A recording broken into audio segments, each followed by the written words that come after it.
How do you say, is it pronounced Chickamauga? Chickamauga or Chickamauga? Or Chickamauga? I don't really know, actually. I say Chickamauga. Some people say Chickamauga. Some people say Chickamauga. But nevertheless, we're back for another 2020 at whatever the heck that lake's called. I like the lake. It's a good lake. It's a good lake. It's full of big fish. You saw the weights. Lots of big things going on, okay? And that's what was really cool about that tournament. It's one of those tournaments of the year where you go, this is going to be a slugfest. It's going to be like one of those where the mark is 20 pounds a day. You got to figure out how to catch 20 pounds a day to do well in that tournament. Matter of fact, that's basically what it took. A little more than that, because John Cox won the tournament with 83 and change. So that's more than 20 pounds a day. You know, it's bittersweet in a way. I did good in the tournament. I got a check. I survived. But I gave up some points, okay? And that really wasn't the plan. My plan was to do well in that tournament and to make the finals and to hopefully extend some points, maybe take over the lead or stay in second or third, and I've kind of given back some points. But anyways, we'll get into all that in just a minute. But first, this is part of the podcast where I say thank you very much for watching and thank you for subscribing to our channel. And it's a 2020. It's a look back on what I did right, what I did wrong. And I want to say a big thank you for that. And do me a favor, guys, share the videos, okay? Not only this video, but all of our videos. If you share them out on Facebook, all you got to do is when you're watching the video, hit the little button down below that says share and share that out on any of your social platforms. That really makes a big difference. It gets the videos out there to the people that may have not seen it. And so thank you very much in advance. TeamSMC, thank you very much for doing all the shares. But also this part of the video is where I give thanks to some of our sponsors. Guys, without sponsors, without partnerships, we would not be able to film all these things. I wouldn't be able to travel around the country and fish these tournaments. So a huge thank you to all my sponsors. But this one here, I got the logo pulled up behind me. Hydrowave. Hydrowave. Now, I didn't use a Hydrowave that much in this particular tournament, but I was hoping to, because I was hoping to catch those fish out deep.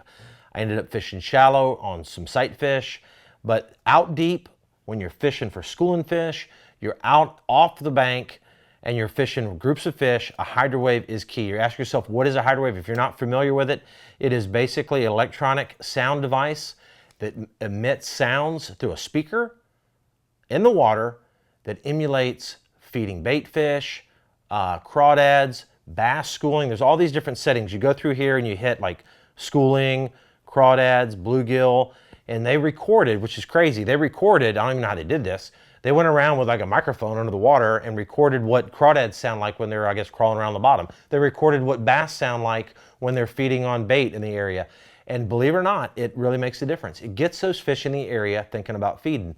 The best way to describe it, and I've told people this before, if you're not hungry and your neighbor fires up his grill and he's cooking some ribs in the backyard and that smoke comes over in your yard and you're like, dude, that smells good. I'm getting a little hungry. That's basically what the Hydrowave does. So we'll drop a link down below. Check it out. It is a tool that works, and it's a tool that's on my boat all the time, and it does make a difference. So Hydrowave, cool. It's a very good, if you fish tournaments, it's going to pay for itself, guys. So check it out. Hydrowave, awesome deal.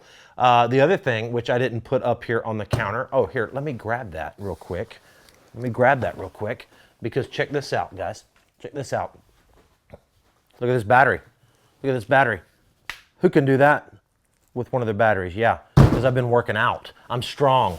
Yeah, no, I'm not actually strong. I actually haven't been working out, and I need to work out. But this is a lithium 36-volt battery. This battery right here is 36 volts. It runs my trolling motor. This one battery runs it, and it's great. Super lightweight, weighs, I don't know, 30 pounds. It charges really fast. The advantage to lithium, okay, is that it has full power until the battery dies, which is great, okay? So full power until the battery dies, that's good, and it charges very fast. So when I come in late in the evenings, especially this time of year, it's very important. We spend a lot of time on the water. We don't get in. By the time we get the boat on charge, it's sometimes 10 o'clock at night. We're up at 5. With regular lead batteries, you cannot get a full charge on your batteries with lead over the course of 3 or 4 days. You start running where you all of a sudden you wake up in the mornings and your batteries are half charged and you can't sight fish. So if you're planning on sight fishing and you're planning on burning the banks up, lithium is the way to go. We'll drop a link down below. These are Lithium Pros, made here in the United States and Knoxville, Tennessee. I've been running them for a long time. They're awesome. So check out, they're expensive. I'm gonna go ahead and tell you right now because everybody getting on there and say, oh my gosh, they're expensive. But you know what? If you can go faster, you're gonna gain about 2 to 3 miles an hour in speed. You're gonna be able to charge your boat every single night, no matter what. And you've got full power. So lithium batteries are the deal. Again, check out how light they are. That's crazy. Enough said about that. So that is my shout outs right there for you. So I appreciate you guys. Oh, glasses too. I'll give you a tip on these. This is more of a tip. These are green mirror, which is an amber base. So for sight fishing, you want to get the amber base. I run into a lot of people that don't realize how important lens color is when you're sight fishing. This is a Costa. It's a mag bay. It's what I've been wearing lately. Green mirror, which is an amber base.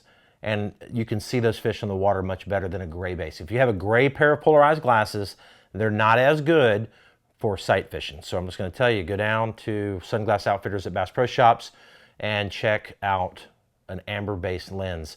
Silver mirror is a good one. Green mirror is a good one. Sunrise is a good one. I like those 3 colors there. And that's that. So that's all my shout outs. Again, check out the links. Appreciate it.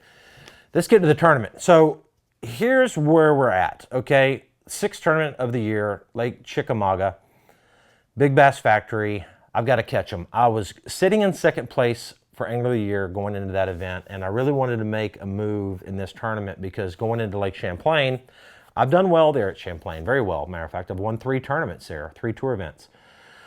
But it's still a difficult tournament to win. I mean, you know, Champlain's just got a lot of the same size fish. So you can go out and have a decent day on Champlain and come in and be a pound off of what you wanted to catch and end up being in 40th place based on, I mean, it's ounces. I mean, it's crazy. It's almost like a Cherokee Lake where ounces were just, I mean, so many ties. I mean, so you got to catch them. But I messed it up a little bit. So here's what I did wrong. Basically, my practice was boiled down to this. Typically at Lake Chickamauga, the fish are starting to move off the bank. And so you'll have the first couple waves of fish that spawned out on the river ledges, grouping up. And typically, those are some big fish. I mean, typically when you find schools of fish offshore, the first couple waves, they're big ones. Well, I found 3 or 4 schools of fish. They were not big ones. They were like 2-pounders, like barely keepers. You saw in the practice video. If you didn't get to see it, check it out. But in the practice video, you see me catch several fish offshore. None of them were good. And I kept sampling. You know, my plan was to go up shallow and look around in the low light conditions, then run out deep, kind of when the current was rolling, and kind of bounce back and forth and get an assessment of what I thought the fish are doing. Do I need to be offshore? Do I need to be up shallow? Or do I need to do a mixture of both? Well, after about the 2nd day of practice, I realized that I need to be on the bank. You know, I need to be on the bank looking for fish. And, you know, you've got to decide at that point, what end of the lake are you going to look? You know, because they're kind of spawning everywhere. I mean, like I went into any pocket or cove I went in, I should see a few fish on beds. So for me, I kind of focused on that mid-lake down to like Chester Frost area and Harrison Bay area. And that's kind of where I was sight fishing. And I think that's really where I messed up. You know, that's what this video is about. It's 2020. It's where I messed up. And I should have spent more time, if not all of my time, kind of up the river. You know, that's where John ended up winning the tournament, was up the river. A couple of the other guys caught big bags up there. And there was just more fish up there. And I think here's the deal. On Chickamauga, mid-lake and down, you have a lot more homes and improved shorelines, seawalls, stuff like that. Up the river, it's more natural stuff. It's more sawgrass banks and trees, and there's no homes. There's not very many homes up there in those little pockets. So you had more natural stuff for those fish to spawn on. And I just messed up by not spending my time up there in that upper part of the lake like John was doing. I mean, he just had a lot of fish found up there. And a lot of those guys that caught them in the finals, you know, they were just catching a lot of good fish. I mean, 20-pound bags. I mean, some guys were catching 25-pound bags. So really that's where I messed up. You know, I spent too much time mid-lake. You know, for me though, I ended up getting a check, finished 42nd, I believe, something like that.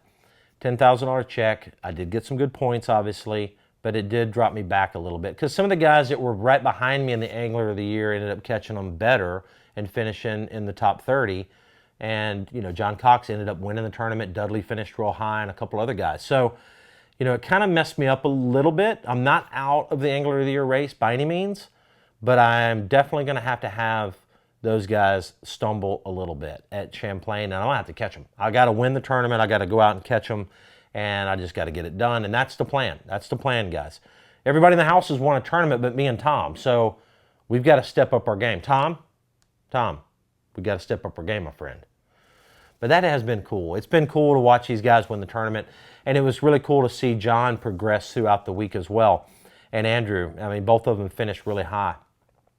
Andrew caught a couple big fish, and every time I talked to Andrew in practice, he was like, man, I found an 8, I found a 7, I found a 6, and I never found those. I would find 3 and 4 pounders, an occasional 5, but I wouldn't find those big ones, those difference maker fish. I did find one fish, one big one, and I found it in the tournament first day. I went to an area in this little marina, and I was looking for some fish I had found previously. I couldn't see them, or they were gone or been caught. And I look up and I see a giant. I see a giant laying up there, and it's on this little riprap bank. I pitched my bait up there 2 or 3 times. It noses on it a little bit, acts like it's going to eat it. And I kept getting hung up in the rocks. Like it was, you know, it wasn't like just a gravel bank or just dirt bank. It was these little like riprap rocks. And my worm kept getting stuck in the rocks. And so I was having a hard time working that fish properly. Well, then I thought, and this is a good tip for you guys. If you're ever working a fish, and I've done this twice. I did it twice this week. Where you're working a fish, you can't get it to bite, but it's acting interested. It's getting kind of mad. I picked up a prop bait. I picked up a top water. I had it rigged up. It was a little bluegill imitation prop bait. I threw it in there, and I got it right there close to the bed and worked it over to it and let it just sit. And I twitched it real light and let it sit. And all of a sudden, I saw that big one come up to the fish, come up to the bait, and literally grab the back of it. Matter of fact, take a look at this. Here's the clip. This fish right here, by the way, would have put me in the finals. I didn't catch it. Just one of those things.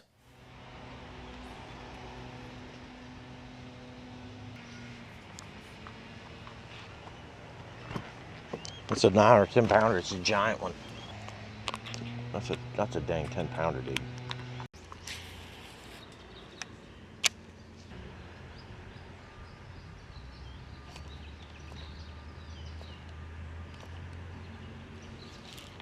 Oh my gosh, she bit it, dude.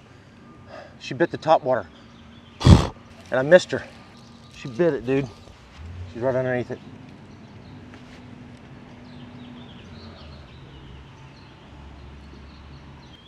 You must be on something or you're stuck in the mud. A little bit of everything. All right, so that happens. I mean, it's just, you know, you're gonna miss fish in tournaments, but it's like, golly, I needed things to go just right, especially for a fish that size to catch it. Found out later at weigh-in that another guy caught the fish. He saw me working the fish. He saw me leave. I didn't even know that he was watching me. And he went over there and started working the fish and actually caught it, weighed over 7 pounds. So it was almost an 8 pounder. And so good job, John Boyles. You caught the fish. I should have never left, but it's just the way it goes. You know, for me, I had 14.4 the first day, and then 15, 11, or 12 the second day, so I improved. Again, just never did find any real big ones like Andrew and some of those guys were. Matter of fact, Andrew did really well. He caught a couple real big ones. Matter of fact, his best one, he caught a 9 pounder on the first day of the tournament. You got to check this clip out, guys.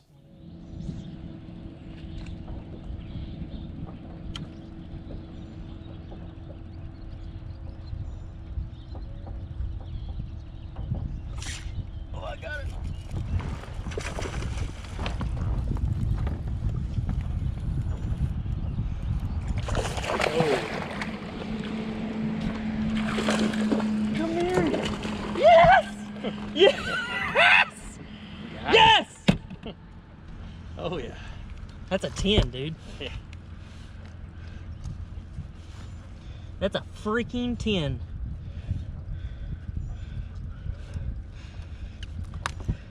That's a freaking 10-pounder, dude. Check that out. In the mouth. In the freaking mouth. Look at the size of that thing. Yeah, good on that thing. Yes. Was that not crazy or what? I mean, he pitched up there, the fish bit. I mean, that hook set, I mean, like locked up. Fish is jumping everywhere. He gets it in the boat. He thought it was a 10-pounder. It looked like a 10. It was a 9-pounder. And again, that's the difference between, you know, making the cut or not, because a lot of guys are going to catch 14, 15 pounds on Chickamauga. But when you get that 7 or 8 or 9-pounder in the mix, all of a sudden you're bumping up to 20 or more. And that's basically what Andrew did. He was able to catch a couple of those really key big fish on day one, had 22 pounds, did really good, and that was great. Now, John's an animal when it comes to sight fishing. We all know that, right? But he had some big ones found, and he managed them properly. He had 25 pounds the first day, caught some real big ones. Matter of fact, let's take a look at a couple of these key fish on day one of the tournament. He's excited, and he gets them in the boat.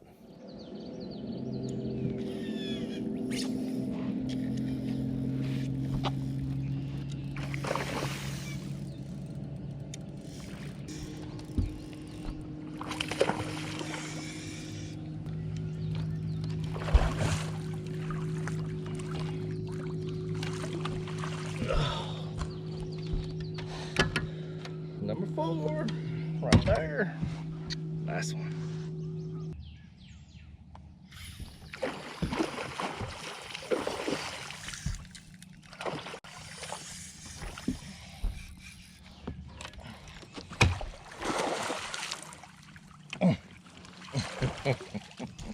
Oh my gosh, there we go. Oh, he's got a lamprey on him. Oh my gosh, that scared me to death. Oh my gosh. Look at this thing. Oh, trying to bite me. Oh, he got me. Oh, I can't get him. Number 5, guys, right in the mouth. Choked it. That's what it takes, guys. That's what it takes. It takes fish like that to make the cut, okay? So then day 1, he catches 25. Day 2, he caught, I don't know, 18 or so, and then he caught another right at 20. And for him, the moment, you know, we always talk about the moment. His winning moment, which was really cool. It's awesome to see. I'm going to show you these 2 fish catches.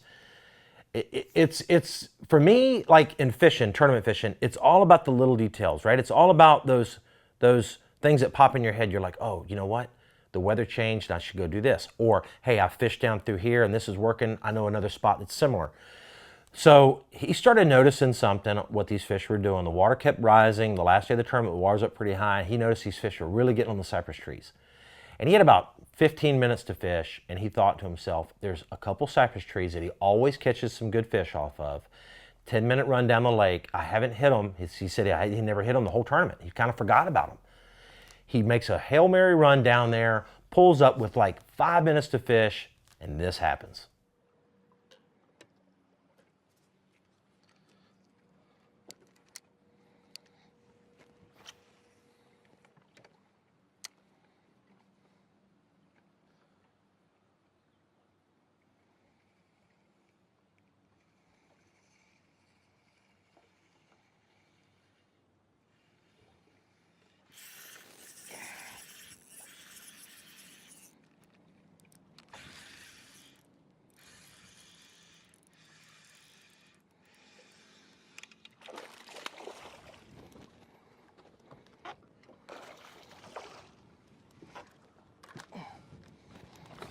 Come here, baby.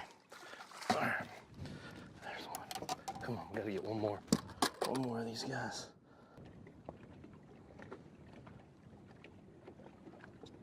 Got her. She's around the tree though.